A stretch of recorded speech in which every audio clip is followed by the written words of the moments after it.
ولا دنياتي ولا دنياتي شكرا شكرا شكرا شكرا شكرا شكرا شكرا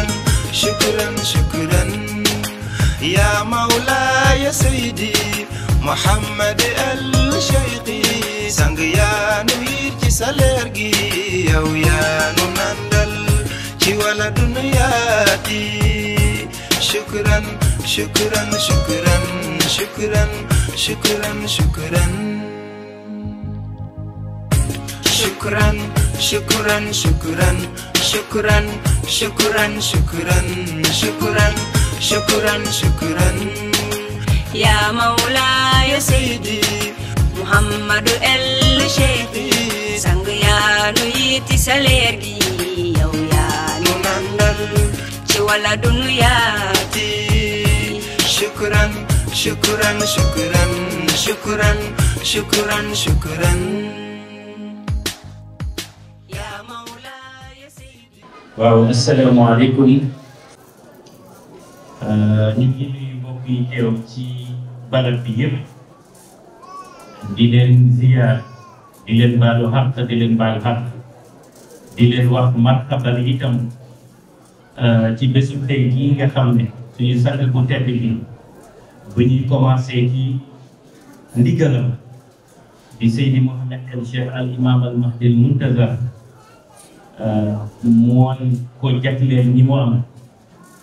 mu mel ni nag bés bii lañu am ngir sargalee ko ko waajal li nga xam ne mooy bésu ëllëg incha allah laata ñuy commencé nag comme ni mu ko santaane woon ak ci ndigalam et ñuy jox rek ñiy def prestation mu commencé ko ci Cheikh Maodo Diouf le temps que mu def tuuti prestation laata suñu dernier invité bi di yegsi bu ko defee incha allah ñu def présentation bi daal di dugg ci li nga xam ne laaj na xalaat laaj na jàngat laaj na gëstu waaye itam laaj na seet laaj na settantal te mooy vie ak œuvre de Seydi Mouhamed El Cheikh dund nit nag ak lu mu jot a liggéey ci kuy dund buñ ko dundee rek di ñu waroon laaj bi am nañu problème moo tax jotaay bi am solo. Sans plus tarder kon dañuy jox parole bi kii di Seydi Mouhamed Sey di sama naataango bi nga xam ne nag maak moom ñooy présenté ndo événement bi bu ko defee pàcc bu njëkk bi te mooy introduction bi wala présentation bi Seyda Rama Guissé war ñoo defal mu daal di koy introduire Mouhamed.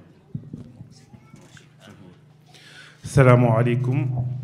mbokk yi tedd yi ñu ngi leen di nuyu di leen ziar di leen dalal ci bérébu leer bi ci bérébu barke bi macha allah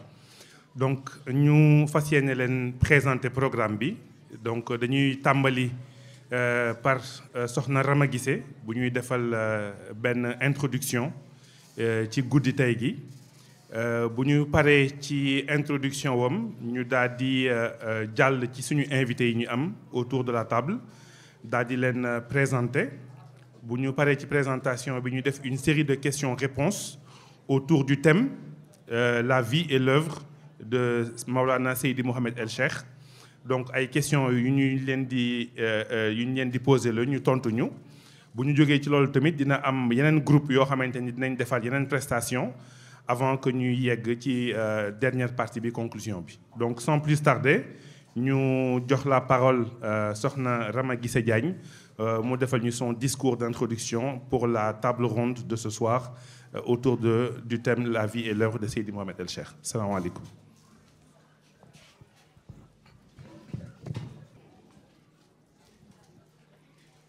Assalamu alaikum wa rahmatullahi ta'ala wa barakatuhu. Bismillahir rahmanir rahim. Bi barakati Sayyidina wa Maulana Muhammad Rasulullah sallallahu alayhi wa sallam. Bi barakati Shaykh Shuyukh Khutbul Aqtabul Kabir Ril Anzam Maulaya Sheikh Ahmed Tijani Sharif radiyallahu ta'ala anhu. Bi jahi Khutbul Aqtabul Kabir Imam Mahdi al-Muntazar Maulaya Seydi Mouhamed El Cheikh Ibn Ahmed Ibn Mouhamed Atijani Sharif radiyallahu ta'ala anhu. Nous commençons tout d'abord en rendant grâce à Allah subhanahu wa ta'ala, l'omniprésent, l'omnipotent, l'omniscient. Summa salatu wa salamu ala khayri khalqillahi, Sayyidina wa Maulana Muhammad, Sayyidi Ahmed sallallahu alayhi wa sallam, notre bien-aimé prophète, ami et serviteur d'Allah,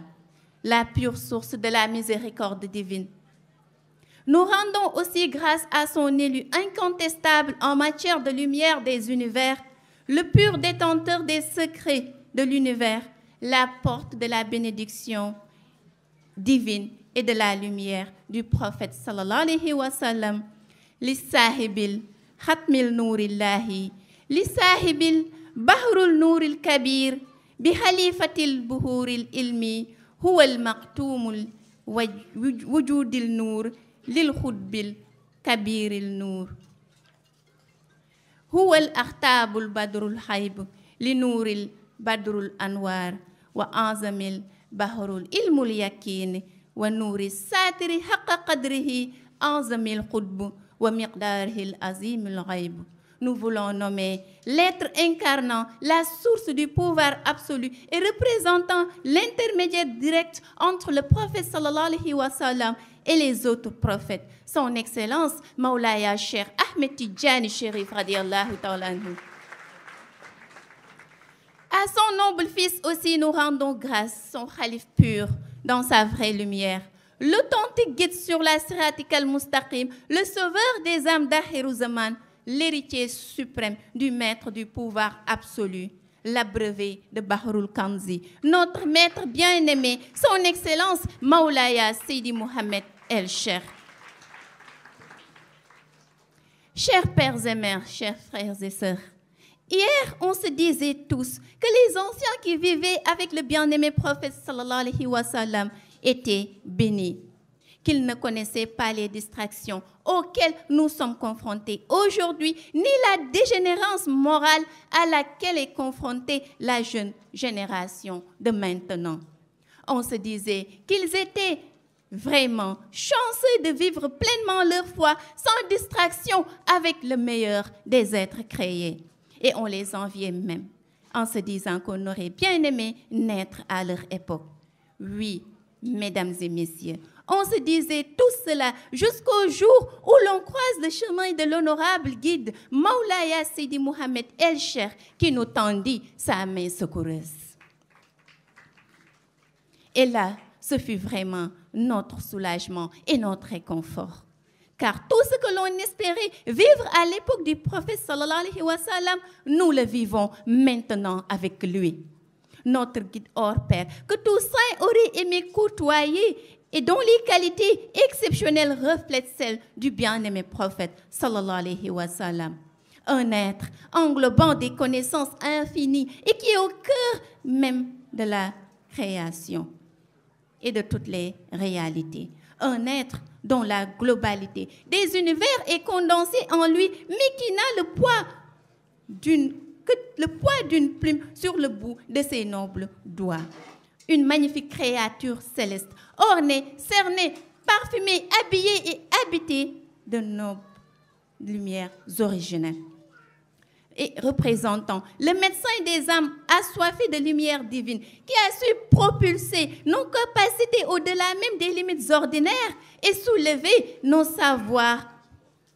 et connaissances aux frontières même des mondes les plus lointains. Un illustre maître symbolisant l'apogée des merveilles de ce siècle et qui n'est de ce monde que par miséricorde. Oui, que par miséricorde, mesdames et messieurs, car jëmmi leer bi nga xam ne xajul fi mu dal su fa nekkee baax rek ak bëgg sauver ruux yi moo tax. Disons donc alhamdulillah, remercions Allah subhanahu wa ta'ala de nous avoir octroyé un guide aussi exceptionnel que Maulaya Sidi Mohamed El-Cheikh et d'être tous là aujourd'hui en un jour aussi mémorable que le début de sa noble mission. Qu'il nous soit alors permis tout d'abord de souhaiter la bienvenue à nos condisciples venus partout à travers le monde pour cet événement exceptionnel. Depuis des années, on attendait tous ce jour. Un jour fatidique, un jour de bonheur, mais aussi un jour de preuve. Car avec notre honorable guide, c'est toujours preuve sur preuve. Les années se suivent et se ressemblent, peuvent penser certains. Mais ce qui est sûr et certain, mesdames et messieurs, c'est que pour l'année 2022, à partir de cette date fatidique du 29 janvier, tout sera désormais différent. Déjà, cette présence massive constitue à elle seule un fort message. Et le jour du 29 janvier 2022 marque un point essentiel dans la noble mission de l'imam Mahdi al-Muntazar, dont le parcours mystique a débuté en 1997. Avec son rencontre avec le souverain des élus, Maulaya Cheikh Tidjani Chérif, radiallahu ta'ala anhu, accompagné de Cheikh El Hajj Omar Foutiyou. S'en est suivi la fondation de son cercle spirituel, la Dahiratul Iman, en 2004, puis la célébration de la première édition de Mawlud en 2006. L'inauguration aussi de la ville sainte de Medina Cheikh en 2009. Et puis, sous l'ordre de Maulaya Cheikh Ahmed Tidjani Chérif, son installation à Medina Cheikh Tidjani Chérif en 2010, mai 2010. La cité lumineuse qui a été promis pour accueillir aujourd'hui le démarrage de la noble mission de l'imam Mahdi al-Muntazar. Une mission qui repose sur l'idéologie de montrer à l'humanité entière la suprématie légendaire de Maulaya Cheikh Ahmed Tidjani Chérif et d'enseigner la voie de la tariqa Tidjaniya dans sa vraie réalité par la voix de celui qui ne passe jamais inaperçu, tant sur la dimension élevée de sa science et son charisme que sur sa bonté et sa sagesse exceptionnelle. L'enseignant maître de l'histoire sainte et représentant permanent de Cheikh Tidjani dans son existence absolue. Le grand révélateur des secrets, notamment ceux relatifs à l'existence d'autres mondes et d'autres cieux, pourtant jamais connus dans l'histoire, pour être enseignés dans les instituts du monde Shahada. Le shérif authentique et digne petit-fils du bien-aimé prophète sallallahu alayhi wa sallam, détenant les véritables secrets de la Tidjaniya et le pouvoir de la vraie formation spirituelle qui mène à la découverte des mystères d'Allah. Nous voulons nommer encore son Excellence Maulaya Seydi Mohamed El-Cheikh. Vous savez, mesdames et messieurs, notre bien-aimé prophète sallallahu alayhi wa sallam, en parlant de l'imam Mahdi, faisait référence à la mission universelle qui viendra à une époque de désespoir pour ouvrir la justice à l'intérieur de l'injustice qui gangrénera alors le monde. Une mission périlleuse où il s'agira d'instaurer vérité et justice sur cette terre moribonde où l'injustice est partout répandue. Nous sommes aujourd'hui à cette époque et au début officiel de cette noble mission. Et quiconque côtoie notre honorable guide saura que c'est bien lui, l'honorable guide dont nous parlait le bien-aimé prophète sallallahu alayhi wa sallam. Celui qui vient pour restaurer entre les nations la paix et la justice et réconcilier à nouveau le monde musulman avec une dure arche d'alliance. Un guide calme et serein, malgré les pouvoirs mystiques qu'Allah lui a octroyés. Et d'ailleurs, rien que son charisme, ses enseignements qui toucheront bientôt chaque parcelle de cette terre et sa sagesse notoire constituent une preuve décisive de sa noble mission. Une mission dont on peut d'ailleurs être sûr à 1000% qu'il va réussir. Ndax Cheikh moo jàpp ci loxoom ni ko waxal doxal lal jëfalal ba 2075. Son père spirituel lui a tout donné. Il a préparé mystiquement aussi pour cette noble mission. Et aujourd'hui, tous ceux qui ont écouté ses enseignements ressentent au tréfonds de leur esprit, de leur âme, la lumière de sa science qui confirme inéluctablement l'originalité de sa parole, mais aussi l'authenticité de son discours en tant que le sauveur tant attendu. Un sauveur qui d'ailleurs a pu accumuler un magnifique palmarès de réalisation alors qu'il n'avait même pas encore débuté sa noble mission. et l'importance des statistiques de ces réalisations n'est plus à démontrer. Ce guide a accompli des actes qui recèlent la capacité remarquable d'un être exceptionnel à la volonté hors pair qui a la ferme décision de dérouler sa mission de la plus parfaite des manières. Et ses œuvres sont l'exercice sublime d'un esprit pur, éclairé et parfaitement bien guidé. Et nous en sommes tous témoins. Combien de gens noyés dans les ténèbres ce guide a-t-il dirigé vers l'assemblée des élus d'Allah où résonnent les Nasiril Haq bil Haq et les Talatil Haq bil Haq? Combien d'âmes plongées dans les ténèbres, dans un profond coma spirituel, ce guide a-t-il pu ranimer et mettre sur le droit chemin? Combien d'âmes loin de lui a-t-il pu guider par son pouvoir mystique? Et qui peut d'ailleurs prétendre l'aimer avec force et passer toute la nuit dans son lit à dormir. Sang bu tedd bi yeesal na diine ji delloo na nit yi ci yàlla defaraat na jikko yi rafetal na comportement yi te xam nga ko mooy yeewu nga bëgg nga ko mooy yëkkateeku nga nangul nga ko mooy mat nga sëkk déglu nga ko mooy xam nga li sa morom yi xamul jege nga ko mooy leer nga naññ muy ki leeral fépp branché wu direct ci leeru Cheikhu Tijaani Chérif radiyallahu taala anhu di leeral zaman awal zaman zahir zaman aaxir zaman baatin sang bu tedd bi notre guide est le sauveur de cette génération, l'ultime recours même vers la félicité et qui entre dans sa cour devient grand. Et sans aucun excès de langage, j'affirme que c'est à lui, à sa force de conviction que nous devrons tous notre salut en cette époque sombre.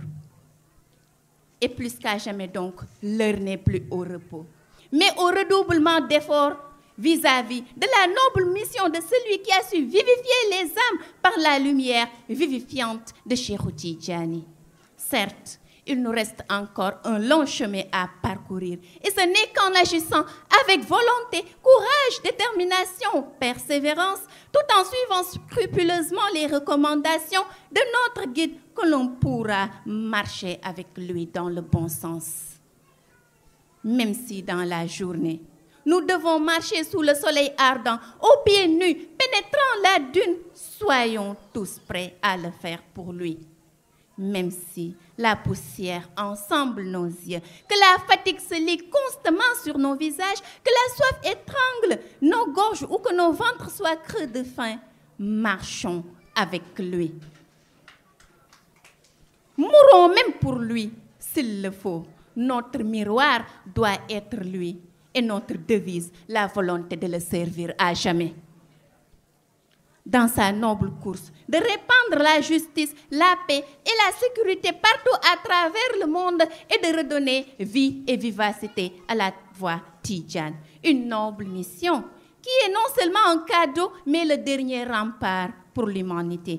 Et nous élevons notre voix pour faire ouïr à tout le monde que tout n'est plus que question de temps. Et bientôt, Inch'Allah, tout fléchira à la force de notre honorable guide Maulaya Seydi Mohamed El-Cheikh.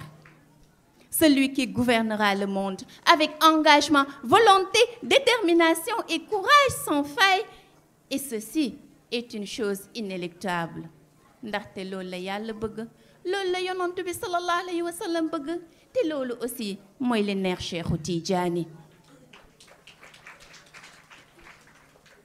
Et jusqu'à la fin du monde, celui qui est le gardien de la tariqa, ici-bas et dans l'au-delà, celui qui est venu revigorer la religion et à qui les gens s'accrocheront pour se sauver, ce sera lui. Et nous pouvons l'affirmer sans aucune prétention, car c'est une réalité et une mission que Maulaya Cheikh lui a confiée. Pour ceux qui voudront en bénéficier, les portes sont grandement ouvertes. Mais quant à ceux qui ne voudraient pas, ce sera à leur détriment. Et à partir de ce jour, ce sera le déclic d'une nouvelle ère de justice, d'intégrisme sous la guidance de son Excellence, l'imam Mahdi Al-Muntazar. L'honorable guide qui a fait de l'illumination des âmes son combat quotidien. Un essentiel combat d'ailleurs, car c'est le combat pour donner tout son sens au principe d'humanité sans lequel il ne peut y avoir de vie de paix dans l'au-delà.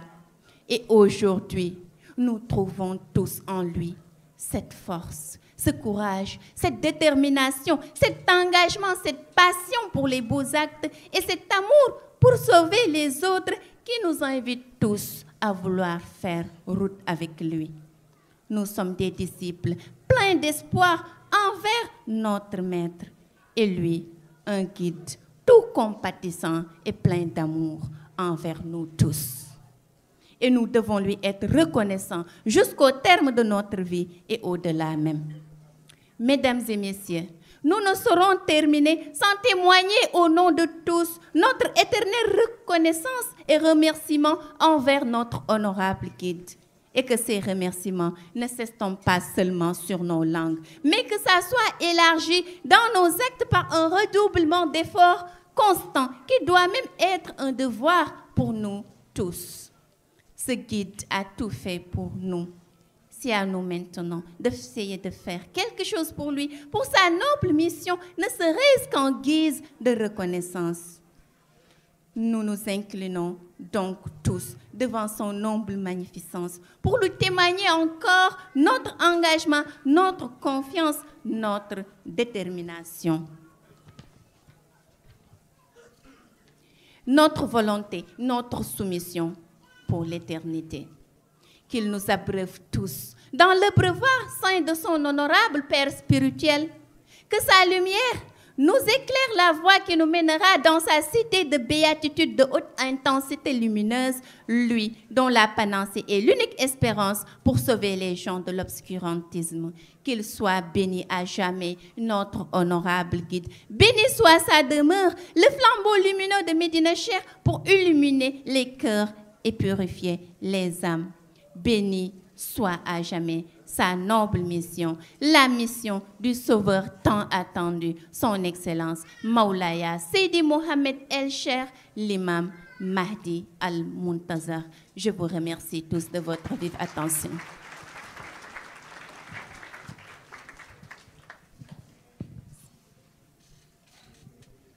Merci beaucoup, Sokhna Rama Guissé, pour ce texte lumineux et plein d'enseignements et à la fois très instructif qui retrace donc de façon très fidèle, on va dire, le parcours de notre vénéré et honorable guide, mais également les grandes lignes de ses réalisations. Merci beaucoup. Donc sans plus tarder, je vais passer la parole à Seydi Adama Ndione qui va faire la partie introductive et nous allons entrer de plein pied. mbokk yi assalamu alaikum. Une fois de plus, nous voici devant vous en ce soir du 28, veille du début de la mission tant attendue, la mission de Dieu, la mission du prophète Seydi Ahmed sallallahu alayhi wa sallam, la mission de Seydina Cheikh Ahmed Tidjani Chérif, bref, la mission de Ghaib sur terre. L'apparition éminente de l'imam Al-Mahdi Al-Muntazar. C'est pourquoi l'expression qui a désigné le prophète Seydi Ahmed, cette même expression aujourd'hui, qui a désigné au cours de l'histoire Seydina Cheikh Ahmed Tidjani Chérif, l'expression refait surface, Huwa Ghaib fi Shahada. Une fois de plus, demain fera jour, le Ghaib sera dans Shahada. L'antimatière par excellence sera dépêchée auprès de la matière. C'est pourquoi nous avons jugé nécessaire de partager avec vous le sujet sur le thème « La vie et l'œuvre de Seydi Mohamed El Cheikh ». Cette assertion que nous allons partager avec nos invités, que je m'en vais vous présenter. Mbokk yi résumé tuuti ci wolof ndax ñi daje ci barab bi dañu bari. Continent bu nekk nit bàyyeekoo na fa. Am na ñu dégg suñu làkk, am na ñu ko déggul. Moo tax muy jaadu bu ñu waxee tuuti tubaab wax tuuti wolof ndax ñi toog ci barab bi yépp ku ci ne mën na am loo root ak loo yóbbaale. ñu doon wax ne tey jii bés la ci bés yi bésu waajal ëllëg bés bi nga xam ne ñun ñëpp dañu daje ngir ab mission bu war a judd ñu war koo gàttandu mission boobu dooroon ci jamono Sayyiduna Muhammad sallallahu alayhi wa sallam wàcc ba suñu sang bii di Cheikh Tidiane Chérif radiallahu taala anhu tey jii ñu koy waajal ëllëg te mooy apparition imam al mahdil muntazar mu am baat nag bu ñu leen tuddee ci jamono mooy baatu ku bàyyeekoo xay bu ñëw ci monde shahada mu dooree ci yonent bi doomam bu tedd bi daal di koy yeggale tey jii nag mu fas yéene jeexe ci seen sët bu dara raxul di Seydi Mouhamed El Cheikh ci loolu nag la ñu fas yéene waxtaane ci thème bi ñuy wax la vie et l'œuvre de Seydi Mouhamed El Cheikh te mooy dundam ak li mu jot a samp bu ñu ko waxee nag ci koo xam ne waxuma la sax dundam jeexul waaye dundam tàmbaleegul ñi ñuy laaj boobu xam naa am nañu liggéey ma leen di présenter nag ñii fas yéene débattre ci thème boobu bokk na ci Seydi Bachir Diouf mu ngi nii toog ci sama ndeyjoor moo sol lu weex li te ñëpp xam ko ci tarixa bi ci diine bi ci yëngoom ci biir débat bi dinañ ci ñëw pour gagner du temps suñu beneen invité bi di Seydi Rawaan Ngom Rawaan mu ngi nii toog waa xadara bi ràññee nañ ko itam moom ci taxawaayam ràññee nañ ko ci xam-xamam ràññee nañ ko ci prestation yu muy def ndax symposium jaar na fi am na lu mu fi jot a def ci wàllu xam-xam ma ànd ci présentation bi nag ak sama naataango Seydi Mouhamed Sey comme ni ñu koy defee saa su ne duñ ci attardé wu beneen invité bi di Khalifa Oumarou Sabali mu nekk sama càmmoñ mu ngi nii toog nekk xalifa bu Dakar ñëpp xam nañ ko ci xadara bi xam naa dinañ ko gën a ràññee ci xam-xam bi nga xam ne moom lañ fiy wasaare ñaar ñiy des di Seydi Moussa Fall ak Cheikh Ablaye Fall kenn naataplewu leen ndax ñaari téere yi ñu jot a bind ci sang bu tedd bi ñoom ñooy coordonnateur yi ci jiite rédacteur en chef bi ak ki koy coordonné comme ñoom ñooy suñu invité ñu jàpp ne nag thème bii ñu indi kon am nañ ci wàll bu yaatoo yaatu ci gëstu yu ji def ñuy commencer la première question avec Seydi Bachir Diouf Seydi Bachir Diouf gannaaw bañ la nuyoo ñu ngi lay dalal Seydi Bachir ñu invité la dinaa mbooloo boo xam ne ñëpp ay disciple lañu li ñu fas yéene waxtaante ñëpp di ko xaar mooy dund ak jëmmalu Seydi Mouhamed El Cheikh la vie et l'œuvre de Seydi Mouhamed El Cheikh Seydi Bachir quel entendement ban dégg-dégg nga am ci la vie et l'œuvre de Seydi Mouhamed El Cheikh.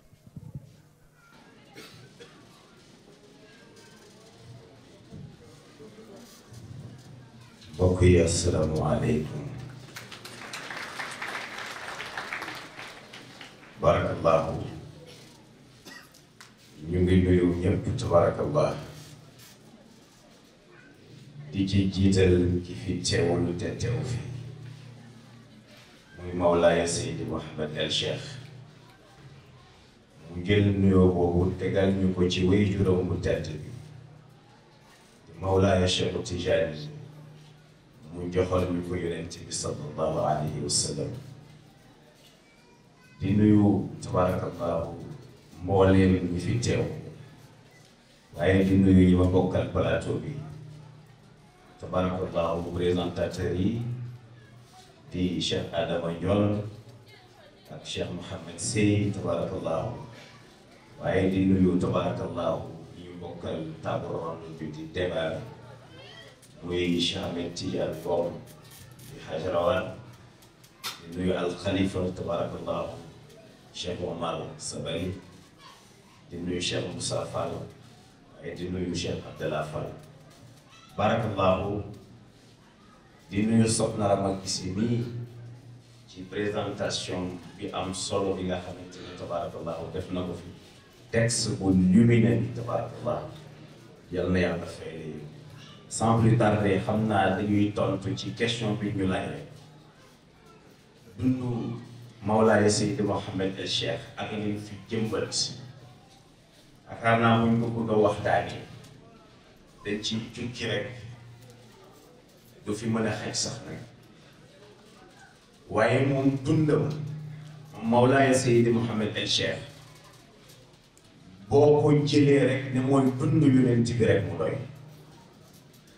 ku xam dund yonent bi rek Seydi Mouhamed Mawlaaya Seydi Mouhamed El Cheikh dootu la réer du ci façon dundee du ci doxalin du ci melokaan boo xamee yonent bi sallallahu alayhi wa sallam yàlla dafa wax ne walakum fi rasulillahi uswatun hasana bu ngeen di roy dee leen roy yonent bi sallallahu alayhi wa sallam bu ngeen bëggee am roy bu rafet waaye yonent bi sallallahu alayhi wa sallam ay noon ku ci nekk xam nga ne ci ko yi mu làmboo woon def na ko ci ñoom te ndono yooyu nag muy Cheikhu Tijaani Chérif radiallahu anhu ba ci kii ñu bëgg a waxtaane moom Mawlaaya Seydi Mouhamed El Cheikh yàlla dafa wax yonent bi ne ko wanshir ashirataka al aqrabin booy jóg di waare na nga waar ñi nga xamante ne tabarakallahu ñoo la jege nga waar leen door a génn ci biti pour mën a waar ñi ci biti Mawlaaya Seydi Mouhamed El Cheikh boo xoolee ci tàmbale dundam koo xamante ne tabarakallahu ci 12 ans nga gis yonent bi ci 12 ans nga gis Mawlaaya Cheikh Tidiane ci 13 ans ngay zikr ismulaay aadam bi nga xamante ne tabarakallahu bari na ñu ñu tuddee kilifa ba ñu sàngoo suuf xamuñu ko moom koy jël di ko jox ñi gën a tuuti ci béréb bi ñu koy jëfandikoo di ko gis à l'âge de 12 ans ci la gis yonent bi sallallahu alayhi wa sallam ak Mawlana Cheikh Tidiane di zikr ismullahi al-azam ni mu toll ni ko nit ñi réeree mu koy zikr ci âge boobu waaye soppiwul dara ci dundam may wax ne Mawlaaya Seydi Mouhamed El Cheikh dafa yàgg bëgg diine dafa yàgg dundal diine dafa yàgg jëfal dugal nit ñi ci diine ndax jëfandikoo ci lim ñu nettali ci jaar-jaaram ci Ndar gii lim ñu nettali ci jaar-jaaram ci Ndar gii bi nga xamante ne tabarakallahu mu ngi wër jàkka yi jàkka ju tilim mu defaral waaye yi tamit yàlla def jàkka yi mosut a tardé jàkk étant jeune te boobu mu ngi jàng kenn ëppalewu ko woon i tamit xam-xam ci wàllu jàng mi doon jàng ci tubaab waaye Mawlaaya Cheikh Tidiane ci mbaaxam mu préparé ko ci dundam ni mu war a dund ba moo waral tey jii dund bi ñuy dund tey jii ma dellu si waat encore yonent bi sallallahu alayhi wa sallam def ne yàlla def ne ko na nga waar ñi la wër ñi nga xam ne ñooy say bokk Mawlaaya Seydi Mouhamed El Cheikh yàlla indi ko mu def waxtaan ci ñi nga xamante ne mooy mag ñi ñu am ñëpp ku ci nekk mu wax ci loo xam ne dama koy wax encore une fois doom xamu ko bàyyi xamu ko sët xamu ko kenn xamu ko ci ñi mu ko waxtaan moom Mawlaaya Seydi Mouhamed El Cheikh def ci ñooñu ñëpp waxtaan ba pare nag am as tuut soo xam ne wax na ko ci jëmmi boppam Sénégal yëpp jóg kon kooku doon na yonent bi sallallahu alayhi wa sallam ndax yàlla la subhanahu wa taala ba mu ne yonent bi na nga waar ñi la jege bi mu leen waaree ci la commencé am problème moom leen ngay jox gëm leen yàlla topp leen yàlla kenn la ci la commencé am problème Mawlaaya Seydi Mouhamed El Cheikh itam ba mu commencé jóg di wax di jàngale Cheikh Tidiane ci la commencé am problème Sénégal yëpp jóg te xamuñu moom lan moo ko tax a jóg kon kooku am na luñ ko nàmpataloon loo xamante ne mu ngi ci doon jëm muy lii nga xamante ne moom lañ fas yéenee def suba insha allahu taala Mawlaaya Seydi Mouhamed El Cheikh di nit koo xam ne yàlla daf ko ràng ay jikko yonent bi sallallahu alayhi wa sallam jikko yooyu nag li tax ñu war ko mën a tudd mooy dañ ko dund ak moom xam ko ak moom kon kooku bu fekkee ne dañoo war a wax ci moom yaakaar naa ne jikkoom rek la ñuy indi nit la boo xamante ne tey ci fu fi nekk toog fi xam nga ne sa wax defaru na te ki ko defar ñëwul bu ci yow sax di ko defar waaye fu mu toog lay toog di ko defar te yàlla fa nga nekk am na yoo xamante ne tey la ñuy door a ñëw ci béréb bi waaye ñu ngi dund xaqiqa boo xamante ni kenn xamul nu mu toll te Mawlaaya Seydi Mouhamed Cheikh moo ko def ci yow kon kooku tabaarakallah mission kooku mission dafa nekk mission universelle nekkul pour Ndar rek nekkul pour Dakar rek nekkul pour Sénégal rek waaye mission dafa waamale adduna bi yëpp tabaarakallah kooku nag tabaarakallah lu ñu wax ci moom du doy maam si aywaay dafa wax ci yonent bi mu ne min kulli wasfin hamidin xalla afala tafdil rajaul baraya gayr mustahab. jërëjëf Seydil Bachir jërëjëf une très belle introduction macha allah kampel nañu li nga xam ne mooy décor bi wax ñu lu bari ci ndorteelam ñu fukk at ak ñaar la mu ca jot a jaar yëpp xam naa nopp dalooti na sans plus tarder ñu daal di jox Seydi Mouhamed mu passer à la seconde question bu ko defee ñu def premier tour de table jërëjëf Seydi Bachir une fois de plus. Merci beaucoup cher Adama jërëjëf Seydi Bachir. Donc nous allons tout de suite passer à notre second invité autour de cette table. Donc c'est quelqu'un qui a accompagné de très longue date Mawlaaya Seydi Mouhamed El Cheikh, un compagnonnage de plus d'une vingtaine d'années et qui a débuté sur les bancs de l'école et qui s'est poursuivi à travers toutes les réalisations jusqu'à aujourd'hui de Mawlaaya Cheikh Seydi Hadj Mouhamed El Cheikh. Donc, Cheikh Abdoulaye Fall, vous avez été au début et vous en avez vu plus que la majeure partie d'entre nous. Donc, notre question aujourd'hui, c'est de savoir, comme disent les Wolof, cin su naree neex su baxee xeeñ lan moo la jotoon a xeeñ. Quelles ont été les prémices qui vous ont permis de suivre depuis lors et de ne pas avoir changé de route, de ne pas avoir abandonné en plein milieu et de savoir que vous suiviez la bonne voie.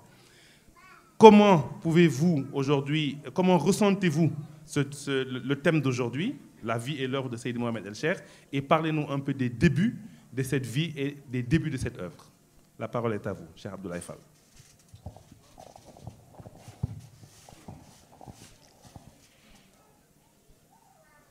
Merci, Monsieur Mohamed Sey. Merci, Monsieur Ndion Adama. Permettez-nous d'abord, messieurs les journalistes, de rendre grâce à Allah d'abord, le Tout-Puissant, à son bien-aimé prophète, paix et salut sur lui, Seydina Mohammed, à Mawlaaya Cheikh Ahmed Tijani, le détenteur du zikr par excellence, et à Seydi Mouhamed El Cheikh, qui fait l'objet de cette majestueuse cérémonie de l'auditorium de Médine Cheikh. Pareillement, nous adressons nos salutations les plus distinguées à nos collègues panélistes,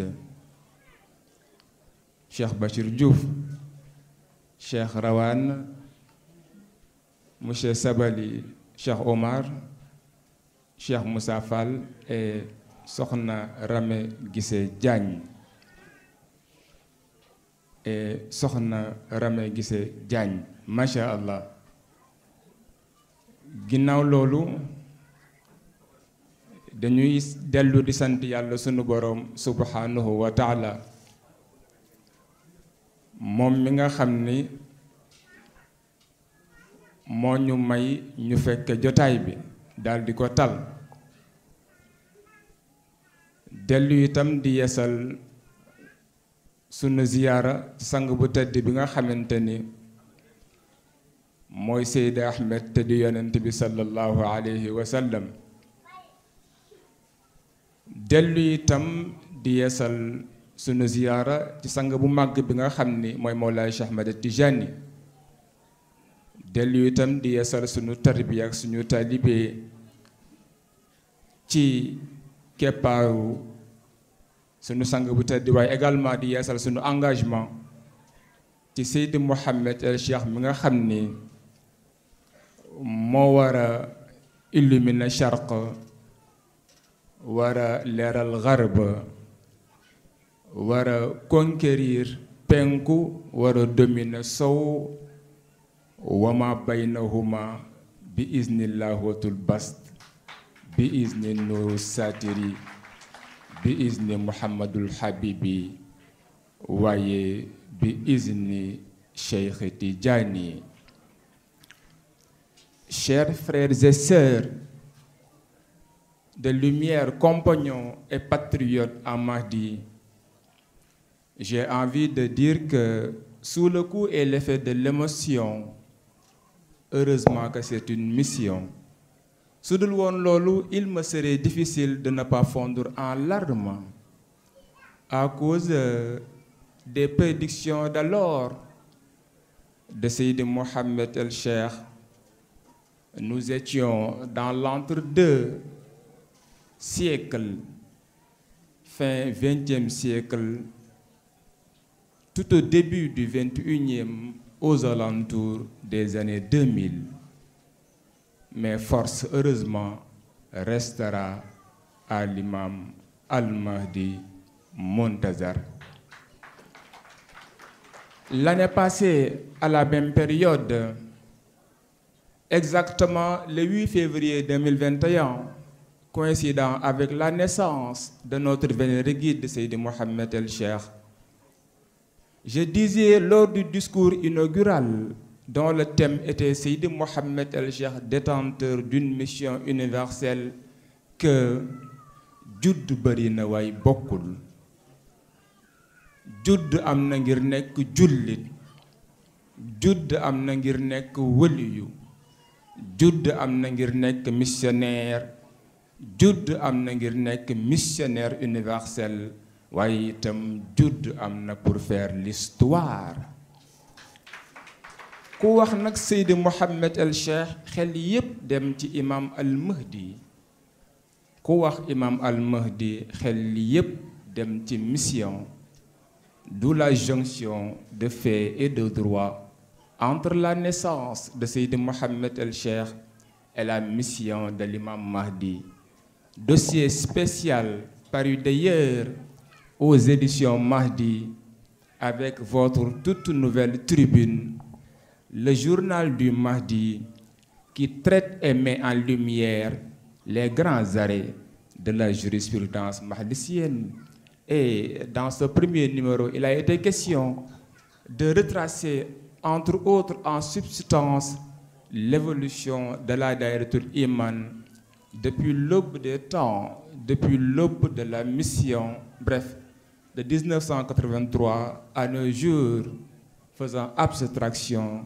à la droite ligne qui mène jusqu'en 2075 à la vigoureuse victoire éclatante.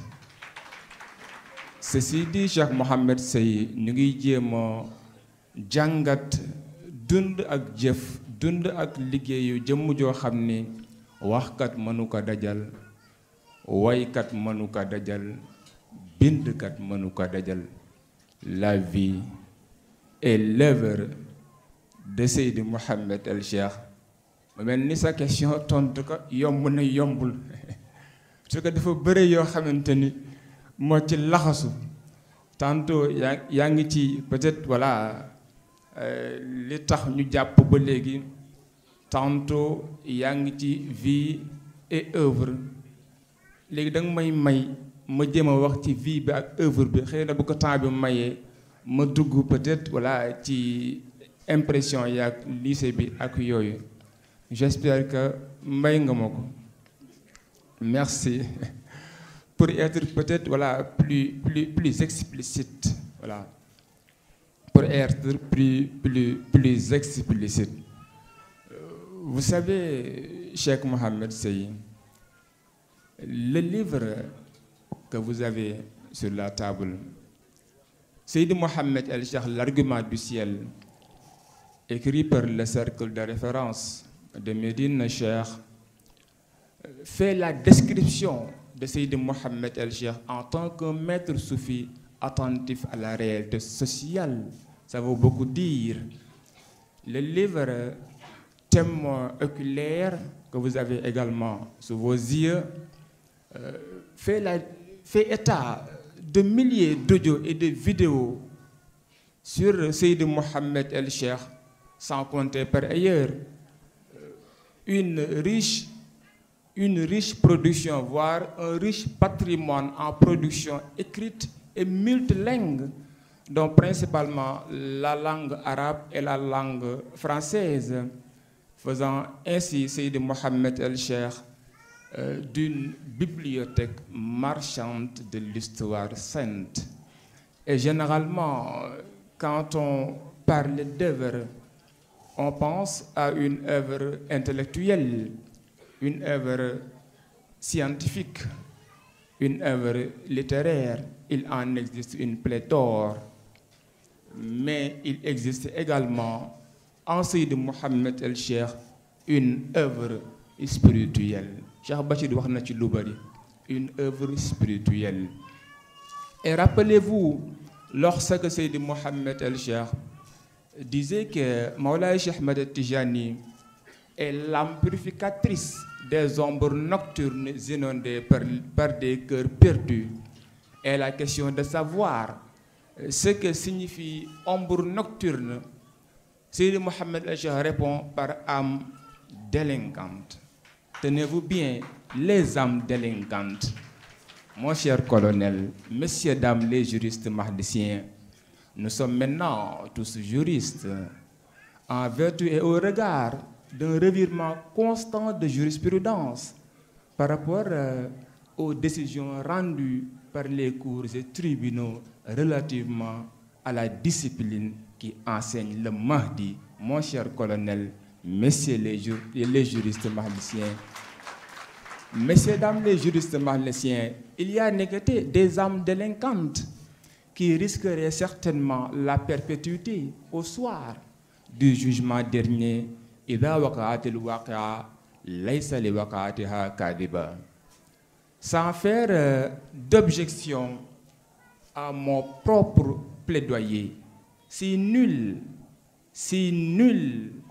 n'est censé ignorer la loi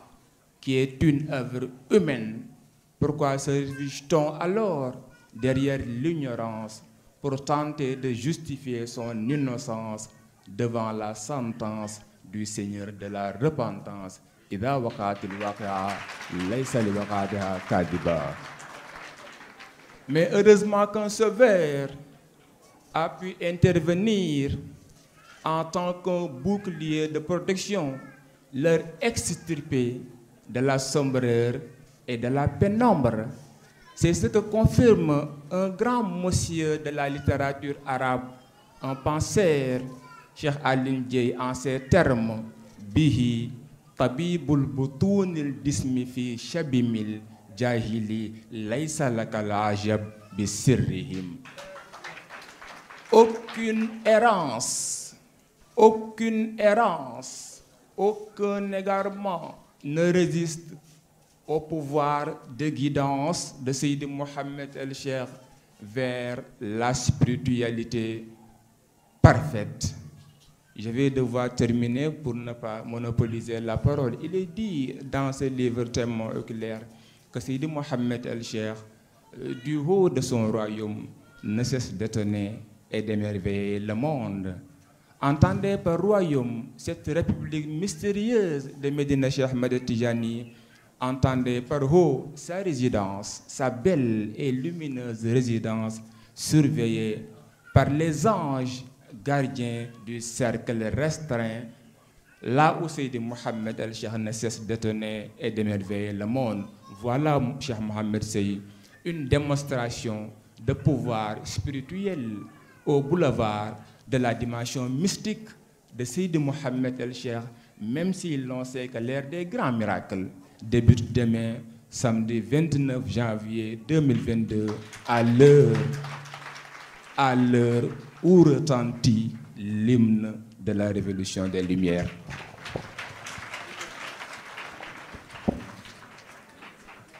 Merci beaucoup, Cheikh Abdoulaye Fall,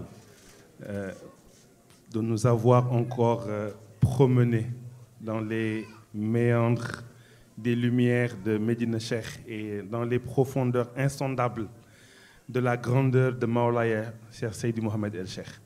Merci beaucoup. Donc, je vais passer la parole à Cheikh Adama qui va introduire notre prochain invité. Jërëjëf Cheikh Ablaye kon mbooloo mi yéen a ngi dégg entendement bi nga xam ne moo am ci la vie et l'œuvre de Seydi Mouhamed El Cheikh ku ci nekk fi ngay tibbee ak sa morom daanaka du bokk wala bu sa morom tàmbalee mën nga koo yeggaleel ci cadre boobu la ñu fas yéene continuer ñu jox la parole à Khalifa Oumarou Sabali mu daal di ñuy dellu si rek ñàkkul moom it mu am beneen dégg-dégg wala lu mu mën a dolli ci dégg-dégg ñu jote intervenir ci baatu la vie et l'œuvre de Seydi Mouhamed El Cheikh bu ci noppee nag mu defal ñu lien bi entre vie ak œuvre boobu waaye itam naka la ko réussir tey ji ba muy drainer partout des foules au Sénégal et dans la diaspora malgré obstacles yi nga xam ne moo nekk ci kanam Khalifa Oumarou.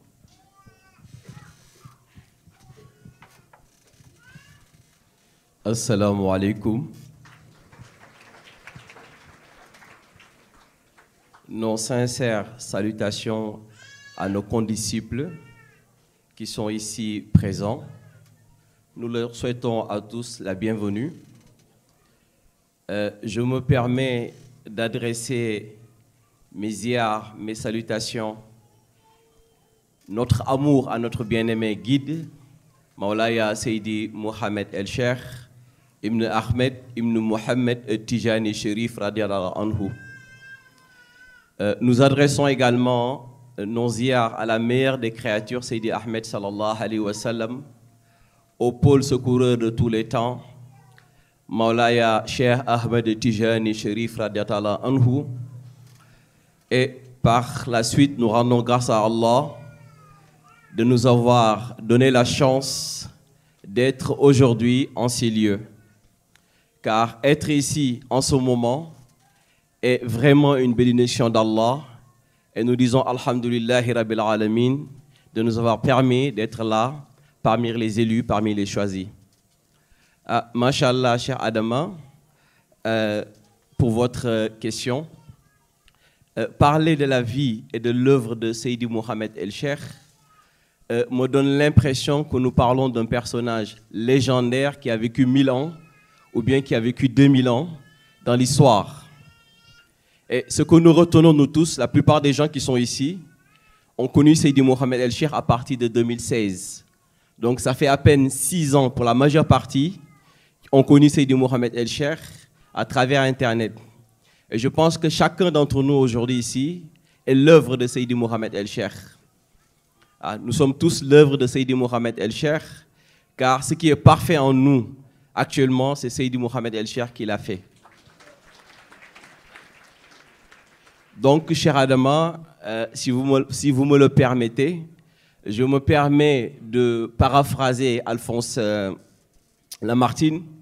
Il dit, c'est la grandeur du dessein, la petitesse des moyens,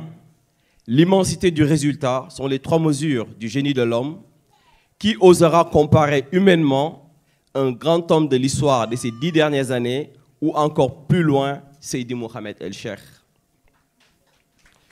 Je me permets de faire cette analogie car si Seydi Ahmed, le prophète sallallahu alayhi wa sallam, est l'archétype, Seydi Mouhamed El Cheikh est un modèle original parfait. Maintenant, par rapport au fait que vous me demandez quelle est la particularité de Seydi Mouhamed El Cheikh, est-ce un homme ordinaire? Pourquoi il draine des foules? Ce que je sais de l'histoire, c'est que jamais un homme se propose à volontaire ou involontaire un but plus sublime que le but de Seydi Mouhamed El Cheikh, sauver l'humanité. C'est un but auquel on est investi.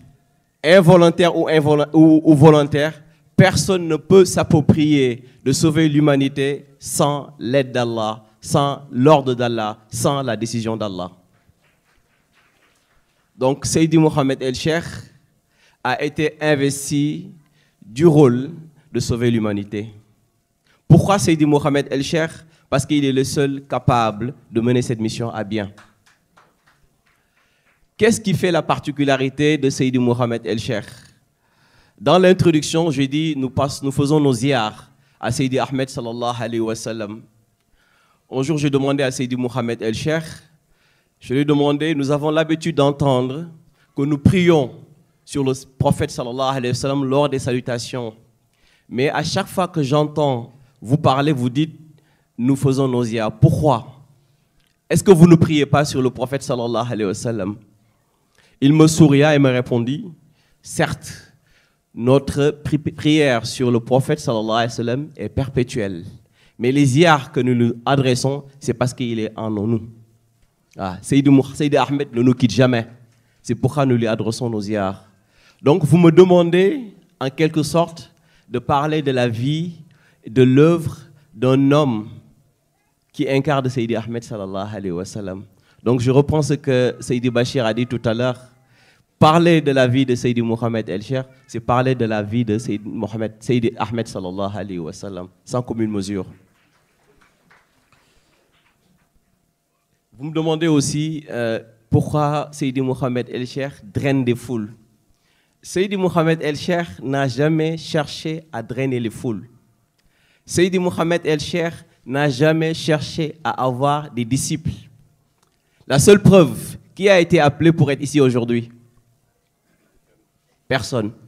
Et ça depuis son avènement. Cependant, les gens s'identifient au discours de Seydi Mohamed El-Cheikh, aux enseignements de Seydi Mohamed El-Cheikh, à la rigueur spirituelle de Seydi Mohamed El-Cheikh. Il a fait de telle sorte que de retourner à la charia à la charia, de retourner la sunna à la sunna, de retourner l'homme à Dieu et de Dieu à l'homme. Voilà pourquoi les gens suivent Seydi Mohamed El-Cheikh. Les gens s'identifient à Seydi Mohamed El-Cheikh. Et comme nous tous, nous sommes en quête de l'excellence, nous sommes en quête d'Allah. Allah a voulu que dans notre quête de l'excellence, que nous croisons un homme qui est investi de cette mission, qui est Seydi Mohamed El-Cheikh. Voilà demain ma réponse pour ces deux questions. Merci.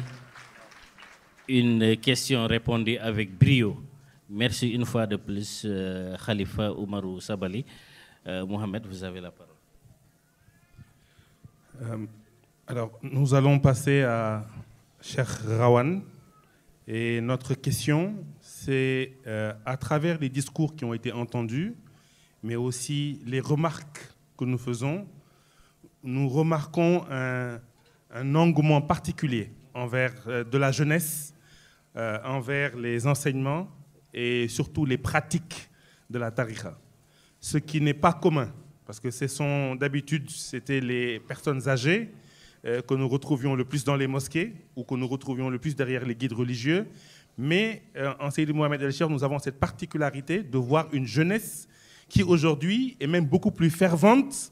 que les personnes âgées. Comment pouvez-vous nous expliquer cela? D'accord? Pourquoi cette jeunesse est sensible à ce discours, comme vient de le dire Khalifa Oumarou, mais également, au passage, comment appréhendez-vous la vie et l'œuvre également de Seydi Mohamed El-Cheikh?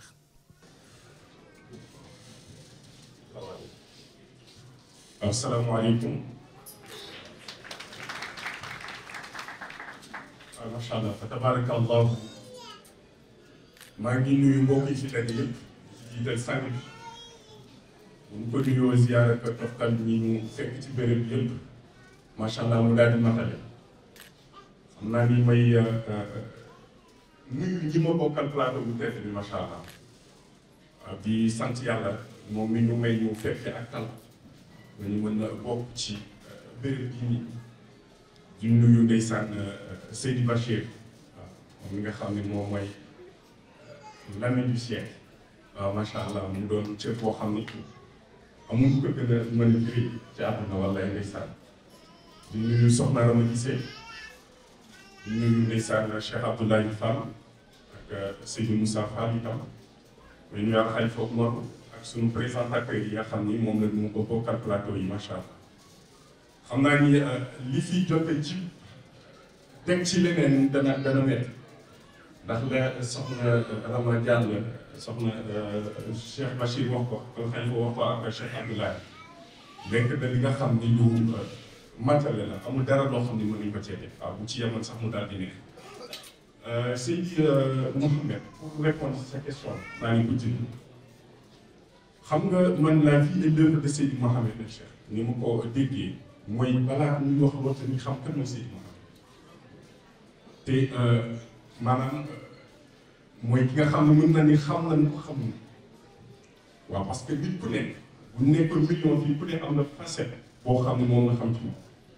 ndax ku ne def nañ ci yow loo xam ne def ko ci sa morom loo xam ne lu particulier et ku ne relation bi nga am ak moom itam ak relation bi mu am ak keneen du benn mu mel na ni maanaam dafa dellu ci wàllu uluhiyya uluhiyya yàlla relation bi mu am ak Seydi Bachir wala bi mu am ak Khalifa bi mu am ak keneen du benn waaye ku ne rek nga am dégg-dégg boo am ci yàlla mu wuuteeg dégg-dégg bu sa morom am ci yàlla. ma ni Seydi Mouhamed El Cheikh mooy ki nga xam ni moom la yonent bi annoncé ay sièges nga dana ñëw waaw bu ñëwee joxe tegtal ne dana tudd Mouhamed dana mel nangam dana mel nangam ak nangam nit ñi depuis yonent bi wax ko ba léegi yonent bi dafa dëgg rek ñu commencé désigner ay nit waaw naan jiw moom la jiw moom la jiw moom la boo xoolee boo demee par exemple Sénégal bii balaa may dem ci yeneen bi ñaata ñoo fi déclaré nekk ci maam am na ku ci fan yii ku nekk ci dëkk yi nii maanaam daal macha allah boo demee ay dëkk yu mel ni Iran dañoo am ay prison yoo xam ni ñii woote imaamoon nax ni moom lañ ci dugg ba ñu mujjee def xayma bi gën ko wàññi waaw mu doon loolu nga xam ne lu doy waar lu jar tàngal Seydi Mouhamed El Cheikh mooy ki nga xam ni moom la yonent bi annoncé ci benn wàll waaye moom la itam Mawlaay Cheikh annoncé ci beneen wàll daal di wax ni bu ñëwee sax moom taalibeem lay doon waaw pour wane itam lan mooy grandeur Mawlana Cheikh Ahmed Tidiane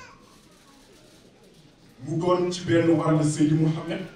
waaye doon ci beneen wàll itam Seydi Cheikh ñu jël alif ak laam def ko ci diggante bi ma ni képp ku am xel ku ne boo déggee ñun la kii Seydi Mouhamed El Cheikh Al Cheikh nga war a xam ne am na maanaam bi nga xam ni lu mystique la wala am loo xam ne lu profond la moo ci nekk ndax lan mooy alif ak lan mooy laam alif bi ñu ko jox ak laam bi ñu ko jox lan man de xam moom waaye alif moom am na lu mu ci jàngal waaye itam ñu am ci suñu ay réflexion am ay jàngat yoo xam ne am nañ ko ci itam man kay waxtaan ak sama mbokk yu jógee Mali maa ngi leen di saluer fii la ziara ñu ngi waxtaan ñu ñooy laaj ne dañuy dégg Seydi Mouhamed El Cheikh di wax alif ñu ma ne c'est quoi alif lan mooy alif ma ni alif boo ko analyser xam nga yàlla ba mu bindee yonent yàlla Aadama teg ko malaaka yi di ko romb ba droit bu xëy dem ci ko xool ba ñuy def loolu ba yàlla ca na ko soobee mu daal di jël Aadama teg ko daal di woo malaaka yi ne leen kaay leen waaw inni jaa'ilun fil ardi xalifa dama bëgg ci àdduna ba rek daa nga xam ni tabax nañ ko defar nañ ko ba mu baax dama fa bëgg yónni nit daal mu am mission bu mu ko doxal malaaka yi daal di xaw tuuti parce que ñoom dañuy laajte daal maanaam seen waxtaan bu am solo boobu xam naa ne temps bi ko maye comme boobu nanu ñu résumé bi seen discussion bi ñu ngi wax yàlla ne ko daal vraiment wax dëgg yàlla yaa ngi koy bëgg def mais ñun dañoo xaw ragal ñu indi ay jafe-jafe ci processus organisation àdduna ak univers yàlla ne leen man xam naa loo xam ne amul rek